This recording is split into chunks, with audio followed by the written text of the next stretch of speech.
মন কখন খারাপ হয় জানেন? দুশ্চিন্তা কখন হয়? যখন আমাদের সিদ্ধান্তের সাথে আল্লাহর সিদ্ধান্ত মিলে না, আমাদের প্ল্যানিং এর সাথে আল্লাহর প্ল্যানিং মিলে না। কিন্তু আমরা তো জানি হবে তো সেটাই যেটা রব চায়। তা আপনি ভালো থাকবেন কিভাবে মন খারাপ থেকে? সূত্র একটাই, রব যেটাই চাই সেটাই আপনার চাওয়া বানিয়ে ফেলেন।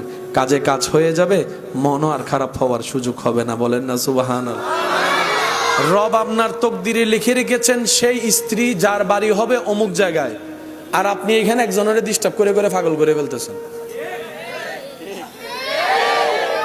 লাগছেনি ফেস? এসে কথা বলে না। লাগছেনি ফেস? আল্লাহ আপনার রিজিকের ব্যবস্থা রেখেছেন অমুক জায়গার দোকানে, আপনি আমি বিশার জন্য পাগল হয়ে যাচ্ছি বাইরে, মিলে না। সেজন্য আমরা জানবো কিভাবে, বুঝবো কিভাবে? সেটা হচ্ছে রবের রহমতের উপর ছেড়ে দিতে হবে। আল্লাহ আমার জন্য যেটা ভালো হয় তুমি আমাকে সেটা দান করো, সেটা আসা পর্যন্ত আমাকে ধৈর্য ধারণ করার তৌফিক দান করো। আপনাকে যেতে হবে না, আপনার রবই আপনাকে সেই জায়গা পর্যন্ত পৌঁছাই দিবে যেখানে জন্য আপনার জন্য কল্যাণ বরাদ্দ করা হয়েছে। বলেন না সুবহানাল্লাহ।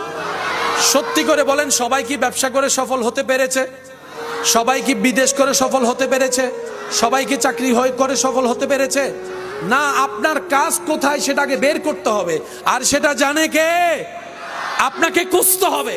যখন আপনার রবের বরাদ্দটা আপনার সাথে খুঁজতে গিয়ে যখন গাঁটে গাঁট পড়বে, আপনার দিল আল্লাহ সেখানে বসাই দিবে।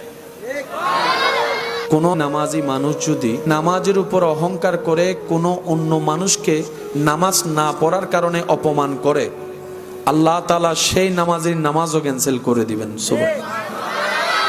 রব বলে আমার বান্দা নামাজ পড়লো কি পড়লো না হিসাব আমি আনা নিব। আমার কোন বান্দা ভালো করলো না খারাপ করলো, মিসকাল যাররা হিসাবটা আমি আহকাম